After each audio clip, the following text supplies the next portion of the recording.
Hi, Sandra. How are you? A little wet, but good. All right. So, what are the top consumer trends for 2020? Well, a lot of people are asking those questions, Jill, and there are two things I'd like to share with our listeners. One was a big report last month from the Wall Street Journal. They did the top consumer trends 2020 by a global organization, a global research group called Euromonitor International. So many of the things that they predict, um, mm, I have my doubts about. I really do. But we'll go over them and we can share the doubts. The one I really like is the Kiplinger report that just came out this week. Very, very good. So why don't we start with the Kiplinger reports? And the main focus they have is on healthcare and China. Very, very, very interesting. Um, many new opportunities within healthcare because here they say the industry structure resists disruption. There are few incentives to take risk and experiment for physicians, hospitals, and insurance. Harnessing data is hampered by concerns over privacy and cybersecurity, legacy IT systems, and lack of interoperability. Penalties for messing up are high. New tech, new tech will have to overcome barriers in the system that will have led to disappointing investors and failed entrepreneurs, despite such potential. So here's some of the key digital advances we should expect, and I'm seeing them now in 2020. Some advances that will unleash major breakthroughs over time. Number one, better ways to collect and mine health data. Cloud services from Alphabet, Amazon, and Microsoft, and addressing interoperability issues. Tech giants are also working with electronic health records, very, very big now. Uh, and Meanwhile, federal rules recently mandated that EHR, electronic health records, all use the same standards. So, interesting. Advancement in artificial intelligence to improve diagnosis and treatment will lower costs and improve care. AI in healthcare is still in its infancy, but the potential is huge, at which they see it coming out in 2020. Vendors, including IBM, PathIA, and Portagen, these vendors that have and more are the really tamper-proof groups focusing on the new EHR and the new trends in healthcare. So put together these trends, these digital trends, could bring slow and steady upheaval, sparking upon more competitive and potentially challenging today's medical incumbents, which we need to do. But other system shifts are needed too. Two promising trends to watch are as opposed to the usual fee-for-service model. For example, this is very interesting. For insurer Oscar Health lets customers tailor coverage and provides case managers for supports. Iora Health has health coaches. The result, a big reduction in hospitalization and ER visits, and increasing access by offering low-cost services even to the underinsured and uninsured. Walmart just opened up its second full-service primary care clinic in Georgia. The cost to visit a pharmacy care physician, $40. That's it. Expect many other similar events. So that's kind of one of the trends in healthcare. In the global economy, China's economy is in for the slowest GDP growth in 30 years this year. The spreading coronavirus and the resulting blow to travel, supply chains, factories, and consumer spending figure to knock out at least a percentage point off its gross domestic product. That translates to a growth of 5% or so versus the initial expectation of 6% plus just weeks ago. In fact, growth in the first quarter may come on below zero in China. Many China-U.S. supply chains are in jeopardy due to factory closures and reduced air freight services resulting from fewer passenger flights from China.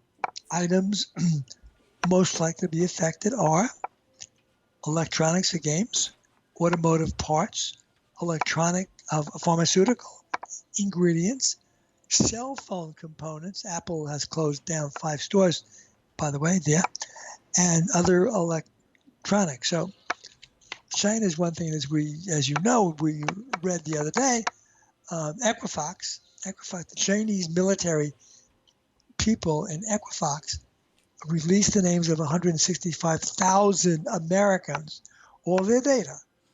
So these people are now at risk. 165,000 American data are now out there, and they are at risk.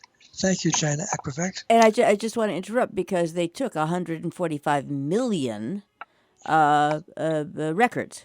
Yeah, So, I guess you could say, well, they only released 165,000. But the point is the scope of this behavior is something that people should be a little more conscious of. yeah.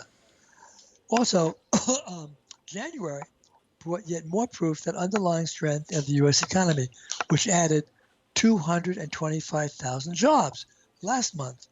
The usual pockets of weakness remain in industries like retail, manufacturing, and autos. But overall, the picture is bright. The rising labor participation rate is heartening since many employers are facing worker shortages. Many bodies are needed wherever they can be found. In the real estate area, one sign that construction spending should perk up as 2020 gets going. Architects have been seeing increasing business in recent months. The billings are a leading indicator, particularly for non-residential construction, which usually gets underway in 12 months. So that's kind of looking good.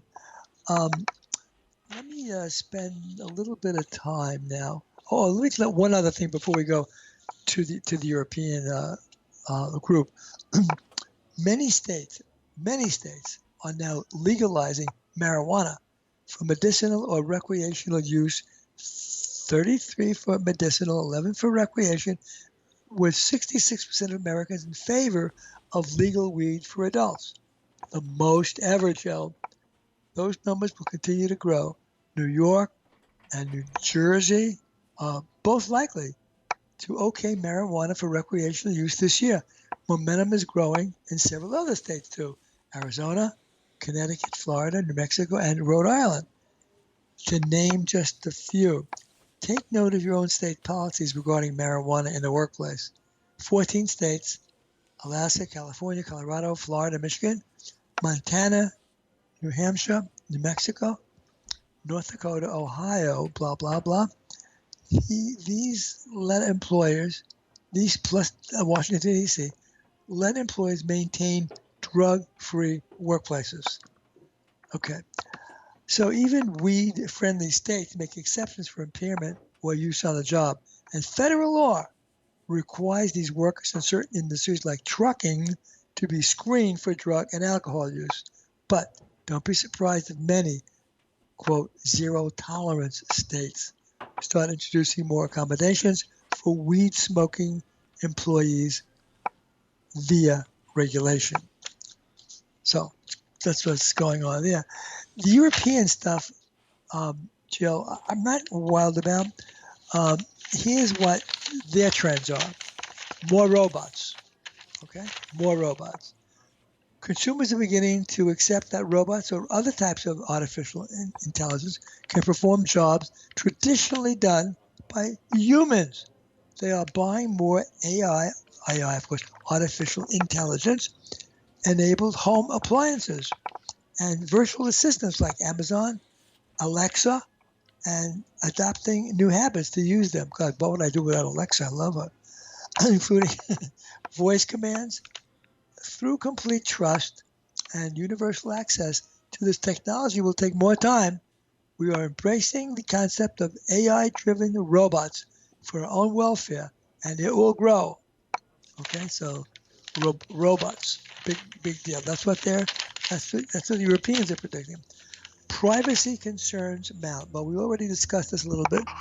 Um, more consumers expect brands to customize products and services for them, but hesitate when such personalization requires surrendering personal information. In other words, they want certain kinds of appliances, and they tell them, but however, their thoughts about the appliances they want are now publicized.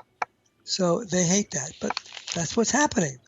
Consumers remain suspicious of data collection efforts, with more than 40% of consumers believing that targeted ads based on online searches are an invasion of privacy. Okay, that's what the research group found.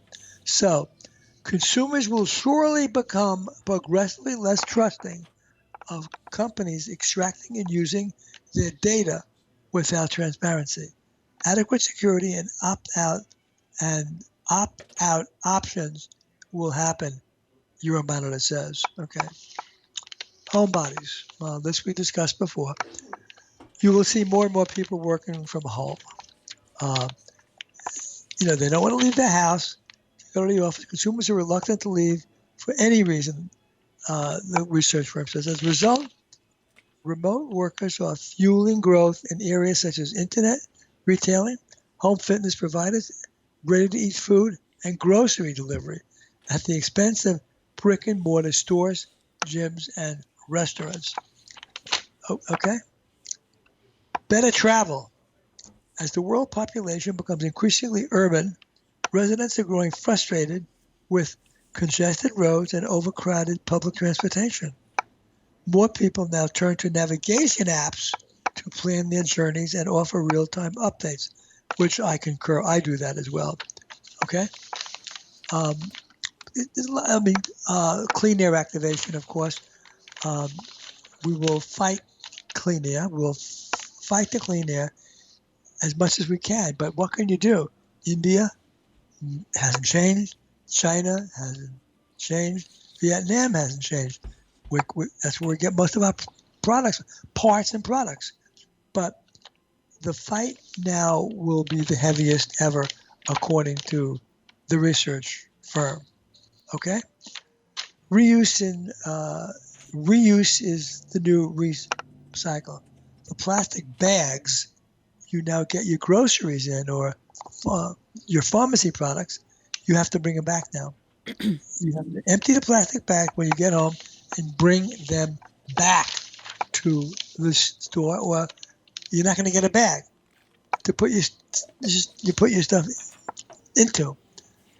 And finally, they say, last one, mood enhancement. We discussed this before a little bit. Consumers are increasingly seeking products that offer mood enhancement and brain function boosts. Legal cannabis is a leader of catering to the broad spectrum of mental well-being. Euromonitor says, estimating that the global legal market will reach $166 billion by 2025. Okay, a little about consumer trends for 2020, Jill. It's going to be a pretty busy year, sounds like. Yes, for sure. Thank you very much, Sander Flaum, Leader's Edge.